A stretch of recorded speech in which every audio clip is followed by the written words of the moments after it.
Pak D, di nanti coblosan pilkada baik gubernur maupun bupati. Nggih. Ini khususnya bupati aja saya Pak D. Ya. Kira-kira kriteria bupati yang jenengan inginkan itu seperti apa? Atau Pak D sendiri kira yang yang akan maju? Itu kira-kira kalau Pak D Dancuk maju, saya dapat rekom dari partai. Itu Pak Sulu sama Pak Pri kira-kira mundur.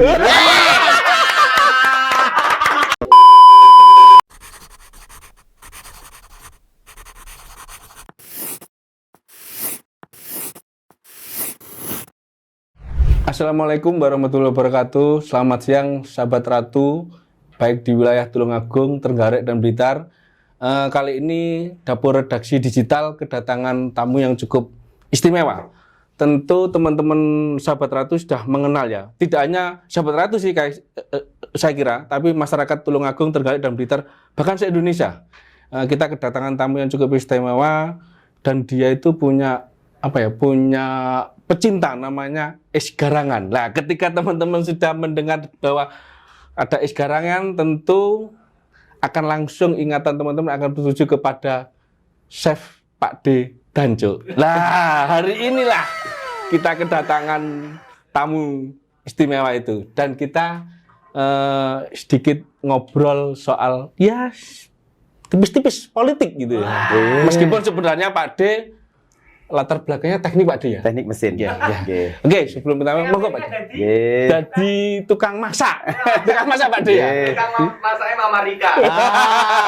Assalamualaikum warahmatullahi wabarakatuh. Seluruh Es Garangan yang khususnya di Tulungagung, Blitar, Trenggalek dan yang tercecer di mana saja.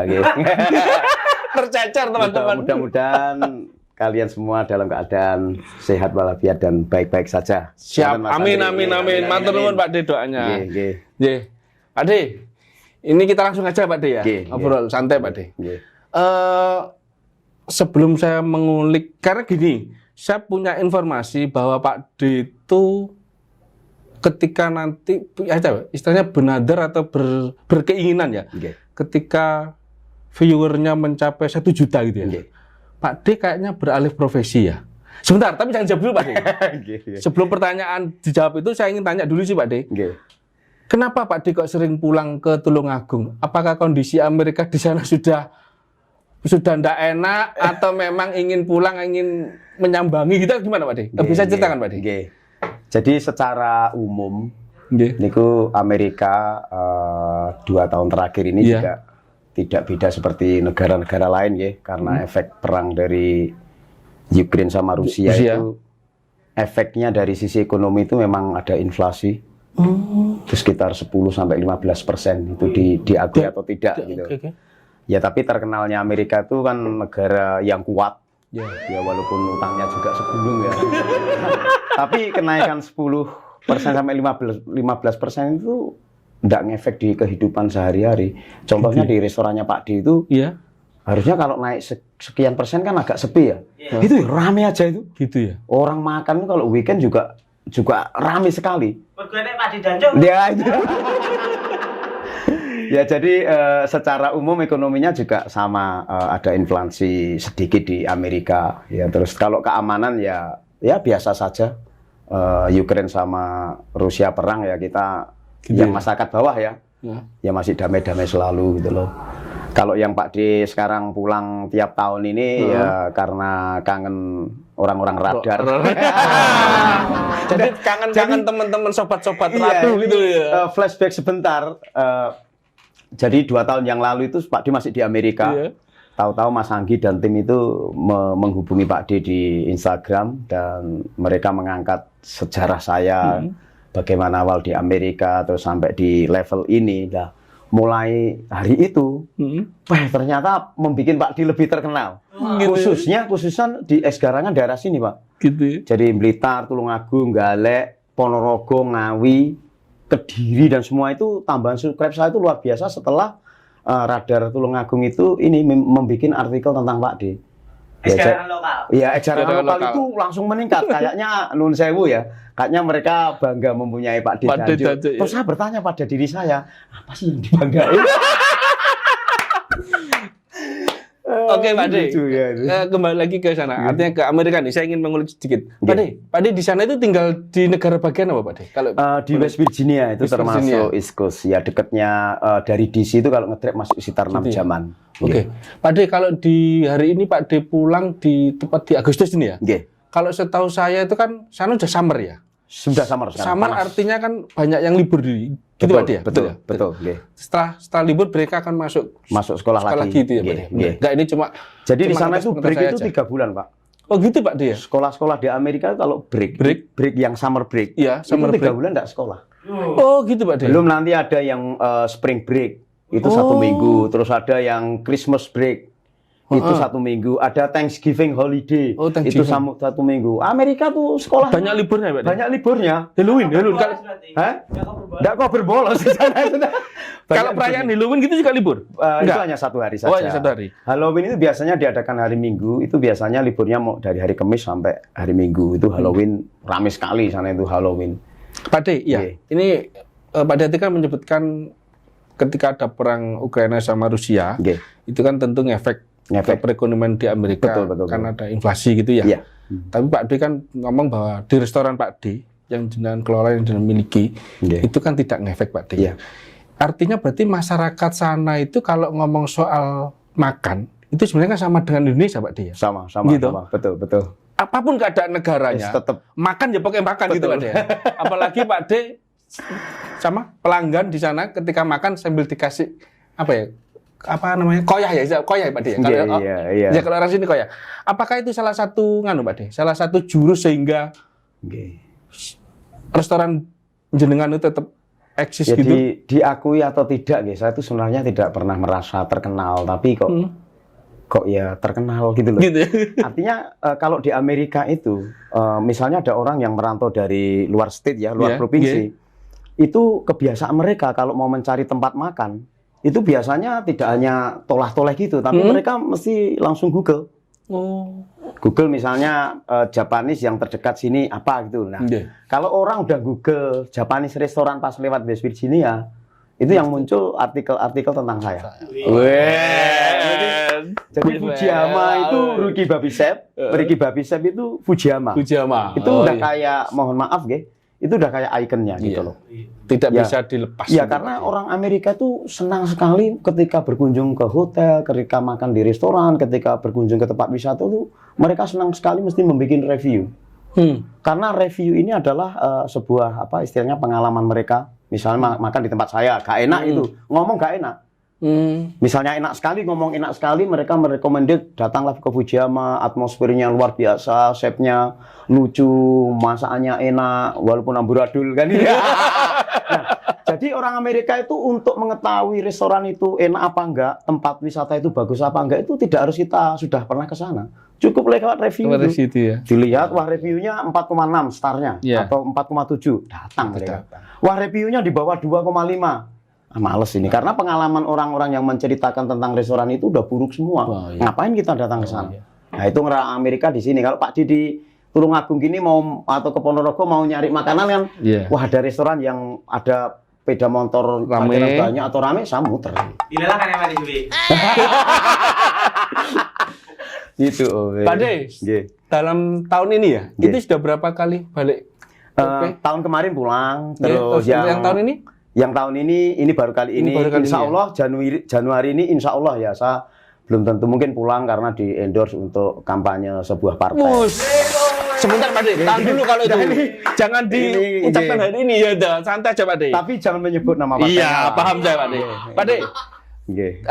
tahun ini kan sekali ya pulang yang dan baru kali Baru ini. kali ya. ini, nggih. Terus tahun kemarin juga pulang. Pulang ya? juga. Tentu Pak De kan sedikit banyak kan atau tahulah kondisi Tulungagung yang sepengetahuan Pak D ketika tahun kemarin pulang, Nggih. tahun ini pulang, itu seperti apa Pak? Nah, ini ada Monggo, apakah itu dari segi kalau ngomong kuliner monggo, Nggih. kalau ngomong politik monggo Pak D. Nggih, ini dari pandangan dari Pak D. ini dari segi weather dulu ya. Oke. Dari cuaca dulu. cuaca. Karena setiap kali Pak dipulang itu yang pertama kali saya rasakan itu mesti hawanya dulu. Apa? Artinya perbedaan. Oke, jadi apa namanya cuacanya itu pernah yang tahun kemarin itu Pak di landing di Bandara Juanda itu Heeh. ketika udah ngambil bagasi pas keluar dari apa namanya, dari yang bayar-bayar pajak itu, wajah Pak D itu langsung terbakar Karena saking panasnya saat itu, Pak. Tahu iya. itu bener loh. Pak D, iya. Panas sekali. Sebentar, saya potong sedikit. Saya itu punya teman, ketika dia dari Indonesia ke Amerika atau dari Amerika ke Indonesia, dia itu mesti mengalami perubahan gaya hidup ya. Karena kan selisihnya kalau nggak salah 14 jam gitu Pak D. 14 jam. 14 jam duluan sini ya. Jet lag. Iya, jet lag ya. Itu gimana Pak D? Nah, ini yang tahun kemarin. Iya, tahun kemarin gimana? 3 hari pertama saya tuh nggak bisa tidur, Pak. Malam. Karena perubahan itu ya. Iya, betul, Kak. Pola tidur. Selain selisih 14 jam, kita waktu perjalanan terbangnya itu kan 52 jam, ada yang 48 jam ya. Itu kan tidurnya kan kayak kalau orang Jawa itu kan bilang laplip ya. Kayak tidur ayam ya? Iya, kayak tidur. Iya. Kadang baru tidur 10 menit, yang sebelahnya I want to be. I want to be maksudnya kita mau kencing kan gitu ya. Kita jadi ya berdiri terus itu ya, terus tidur lagi, nanti dibangunin pramugari. Makan. Pak makan. Iya, ya kalau dibangunin pramugari, Pak ayo ke belakang. Kami dibangunin, Pak ini ditawarin makan jadi jadi tidur itu enggak ini. Terus sebar itu nyampe di Indonesia, yang di sana malam, di sini siang. Jadi memang jet lag itu nyata gitu adanya. 3 hari itu menyesuaikan paling tidak itu. Nah, terus kepulangan yang kemarin ini Mas Andre. Pas saya turun itu, saya sudah membayangkan, saya sudah siap berdoa ya. Bismillahirrahmanirrahim. Waktu keluar dari ini mudah-mudahan tidak begitu panas ya. Pas keluar jebret dari bandara itu, kok enggak panas ya Pak ya? Jadi hawanya itu tetap apa? Ya panas tapi tidak. Istilahnya kalau bahasa Tulungagung ongkep. Tahu ongkep ya? Iya. Ongkep itu kayak lembab, kayak humid. Bahasa Inggrisnya sama enggak tahu kan? Humid, friend.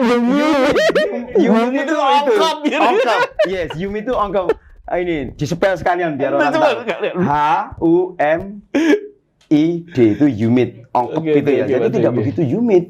Terus habis itu kita pulang, diantar anak saya itu kan sopir saya dan admin saya. Perjalanan dari Juanda ke Tulungagung itu pun saya suruh dia coba matiin AC, buka kaca. Ternyata tidak humid, Pak. Tidak humid ya? Iya, panas tapi tidak humid. Pak De, itu tadi kan dari cuaca ya? Oke, sekarang dari kuliner atau monggo Pak De. Nah, dari kuliner itu udah tahu sendiri. Pak De ini kan walaupun aslinya dari Bulu, Sukoharjo, Jawa Tengah nggih. Tapi karena udah di Tulungagung dari tahun 97, makanan kebanggaan Pak D itu lodo. Lodo. Jadi pertama kali nyampe rumah itu paginya kita langsung cari ke lodo ke Pasar Ngerance itu. Jadi lodo itu makanan yang paling Pak disukai. Nah, terus di Tulungagung yang bikin Pak D kangen ini jajanan itu percaya apa enggak ya, namanya cenil. Cenil, oh iya, paham. Cenil sama dadar gulung. Dadar gulung itu yang biasanya warnanya hijau, dalamnya ada kambil. Kelapa itu ya? Ya, oh ya, itu dua kesukaan jajanan Pak D Tulungagung. Terus yang ketiga, dari tahun kemarin sampai sekarang itu Pak D lihat ada perkembangan kuliner yang luar biasa. Jadi khususnya Pak D kemarin jalan-jalan ke JLS, sampai tembus ke Munjungan ya, itu ya. Ternyata banyak bermunculan ini kuliner itu ya, yang apa ya enggak gede-gede ya, kuliner kecil itu banyak sekali. Di sisi lain kalau yang berupa restoran kan banyak sekali ya. Dari yang sini sono itu sampai kita bingung mau milih apa itu. Tapi ada satu restoran yang Pak D recommended. Ini boleh ngomong nggak? Boleh. Nggak apa-apa Pak D. Kita los Pak D. Pak D itu setiap tahun itu yang tidak kelewat itu namanya mohon maaf ya, mungkin kuliner lain oke juga ya. Tapi yang Pak D recommended itu sup busumira. Oh, busuk mira. Itu kenapa kok jenengan kok merekomendasi itu? Apa karena sejak kecil itu atau gimana? Atau punya sejarah Pak D saat itu? Semenjak kepulangan Pak D tahun 2018, itu kayaknya suatu keharusan ke tempat busumira itu tiap 2 minggu sekali. Tidak tiap pagi, tapi tiap 2 minggu sekali karena supnya itu di lidahnya Pak D itu ini apa? Lebih mengena daripada sup-sup lainnya. Oh gitu ya. Nah iya, busumira itu di sini. Dekat sini itu. Siap. Busumira.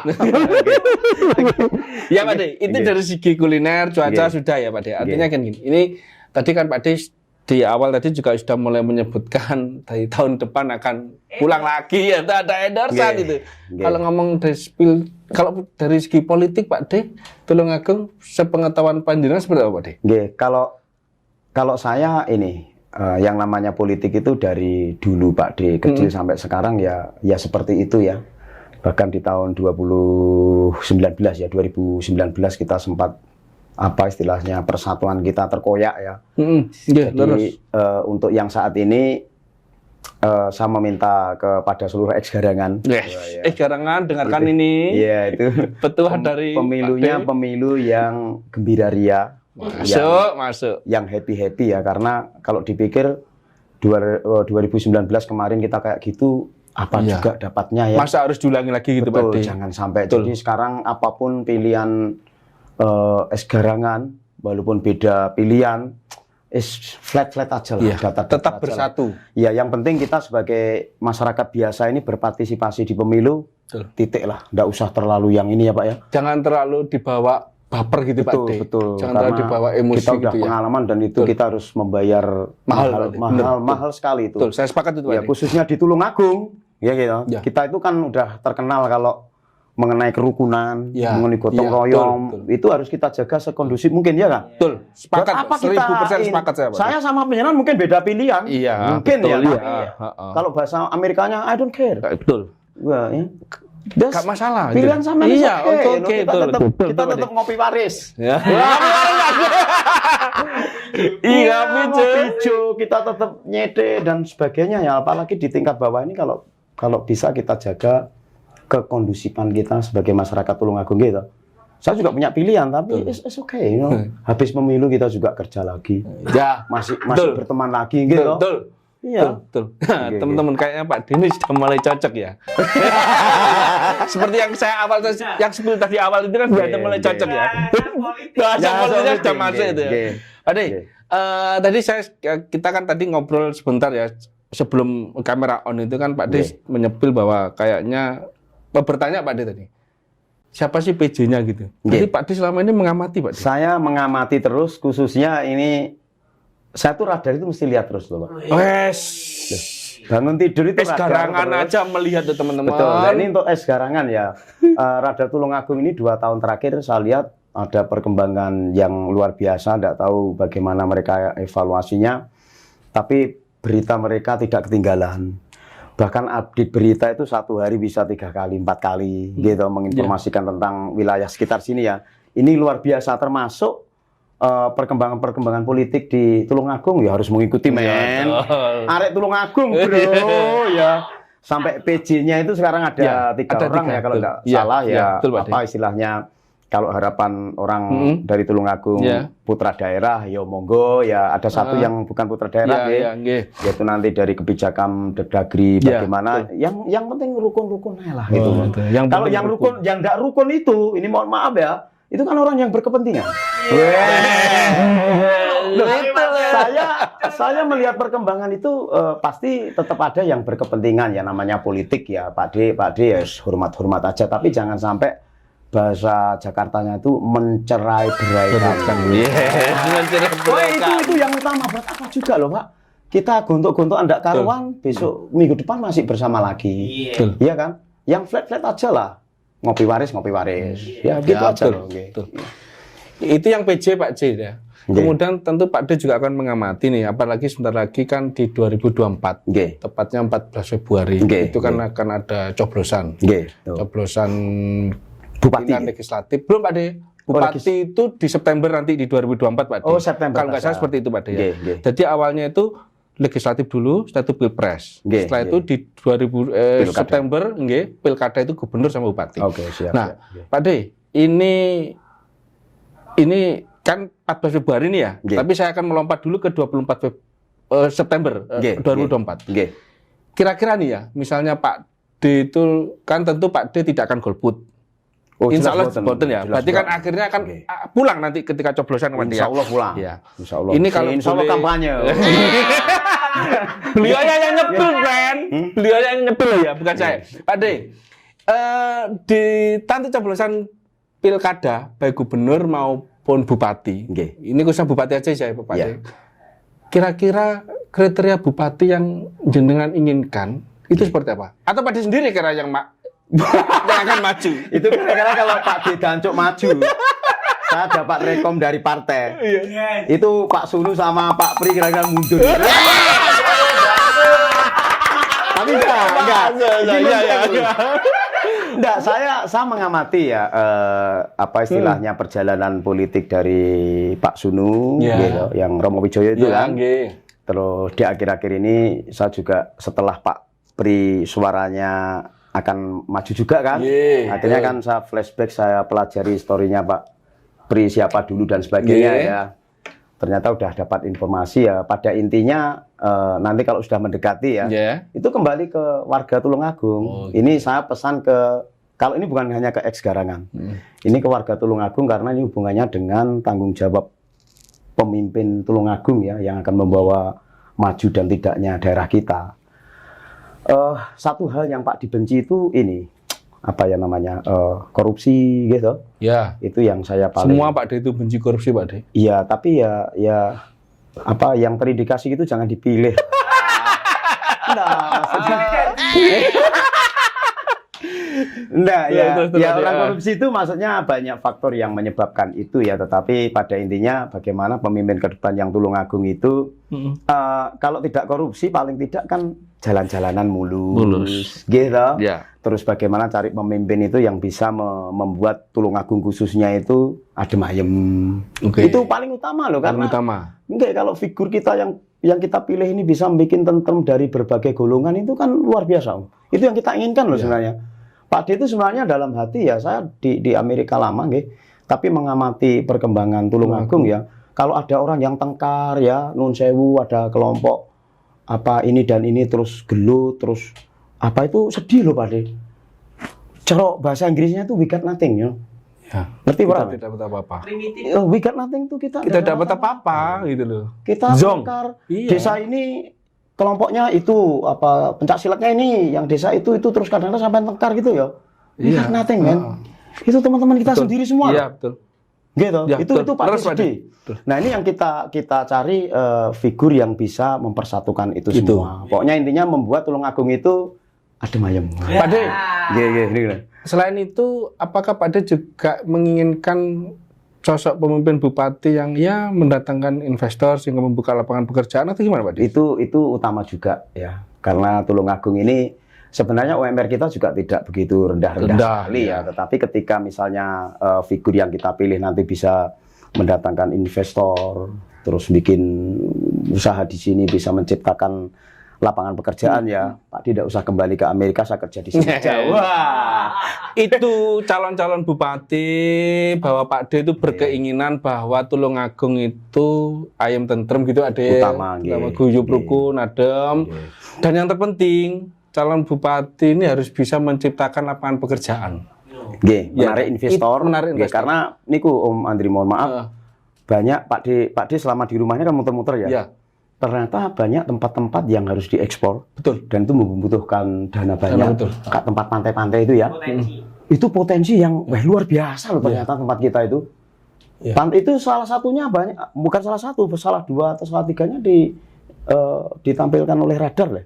Tempat-tempat spot-spot yang nah itu perlu orang yang punya duit loh. Betul Pak D. Itu siapa tuh yang nanti yang jadi please ini permintaan Pak D lah, pesan Pak D lah. Dan investor akan masuk Pak D setahu saya ketika kondisi daerah itu kondusif. Betul. Itu diakui atau tidak. Jadi saya juga berharap sih kepada calon-calon bupati, calon-calon pemimpin, bahkan ke calon dewan ya. Calon DPRD Pak D ya. Kan tanggal 14 Februari coblosan. Ciptakanlah Tulungagung yang benar-benar kondusif. Dan agar investor itu masuk. Ketika investor masuk, lapangan pekerjaan terbuka untuk kita, kesejahteraan masyarakat akan tercipta. Betul. Bukan begitu, sobat-sobat Radi? Makmur ya. Tulungagung makmur. Bukan begitu, es Garangan? Oke Pak D. Itu kan tadi yang kriteria Pak D inginkan ketika akan mencoblos calon pemimpin, khususnya bupati ya. Terus tadi kan Pak D nyepi lagi yang soal itu. Di Januari 2024 itu Pak D kan tadi kan menyebut sedikit, kayaknya Pak D ada endorsan gitu gimana Pak D? Sebenarnya ini udah di endorse ya namanya. Di endorse dari 4 bulan yang lalu, cuma sebenarnya Pak D itu pengen maaf Pak D, saya potong. Tidak perlu nyebut partai ya. Nggak perlu. Ge? Jangan, Oh, iya, jangan iya. Pak De, jangan. Jangan. Nanti ya janganlah pokoknya jangan. Nanti Jangan. di belakang aja saya akan ceritani Pak Oh, De. oke, Iya, oke, iya, oke. oke, Pak. Oke, lanjut Jadi tadi. sebenarnya Pak D itu lebih suka yang di tengah seperti ini ya. Karena Pak D yang ganteng ini pengen menjadi milik bersama. Ge. Betul. Masuk. Ketika saya nanti ini udah punya banyak follower garangan itu ya.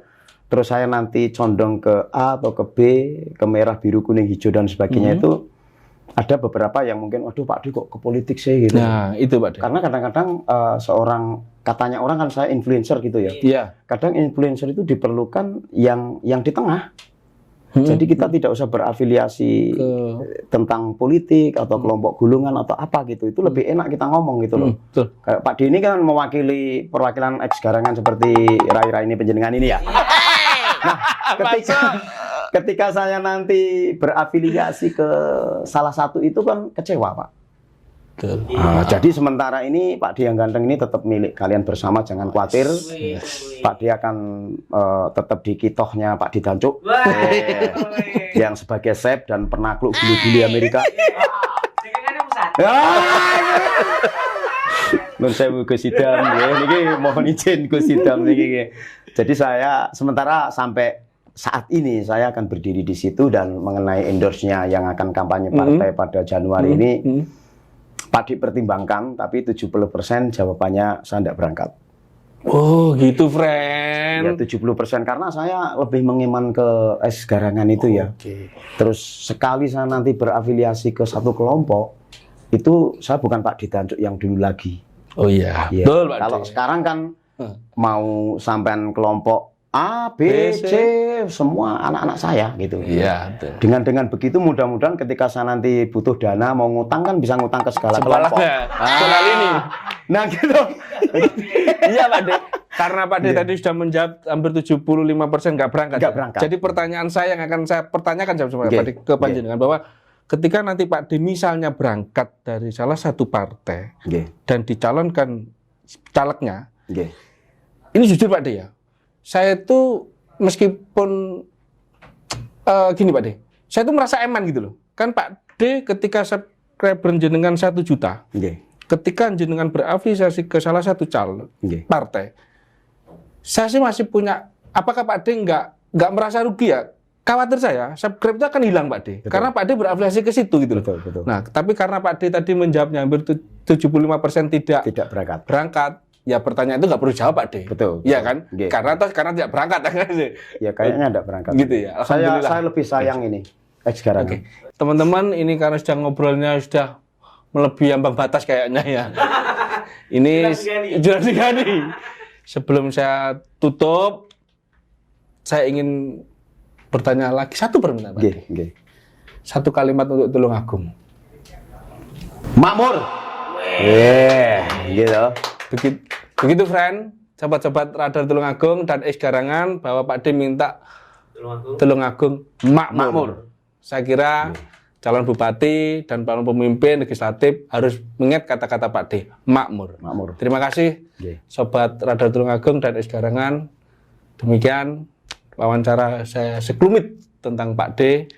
Saya akhiri. Wassalamualaikum warahmatullahi wabarakatuh. Assalamualaikum warahmatullahi wabarakatuh.